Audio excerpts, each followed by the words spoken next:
खरंच शेतकऱ्याला लोक राजा म्हणत्या. हे पहा आता ही राजाची राणी आत्ताशी आता दुपार भरली, आत्ताशी घरून मळ्यात येऊ राहिली.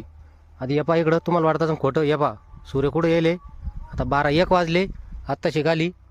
आणि लोक म्हणते शेतकऱ्याला पुरी देऊनी, शेतकऱ्याला पुरी देऊनी.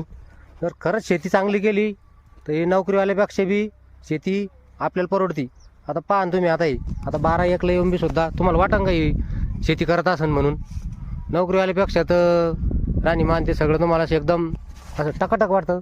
त्याच्यामुळं शेती काही तोट्यात नाही आहे. शेती जर एकनिष्ठ होऊन चांगला वेळ देऊन शेती केली तर शेती नोकरीवाल्यापेक्षा बी आपल्याला परवडती. त्याच्यामुळे आता आपल्याला मानसिकता बदलणं गरजेचं आहे. जर चांगला होतकरू मुलगा असला, चांगला ॲक्टिव्ह असला शेती करण्यामध्ये, तर मुली द्यायला काही अडचण नाही आहे. आणि तिथं नोकरीवाल्याला देऊन तरी काय 10-15 हजारामध्ये जिंदगी काढावं लागती. इकडं शेतकरी 10-15 हजाराचं एका डोसमध्ये शेतीला खत देऊन टाकतो. आणि योगायोग चांगला असला तर त्याला लाखोचं उत्पन्न होत असतं.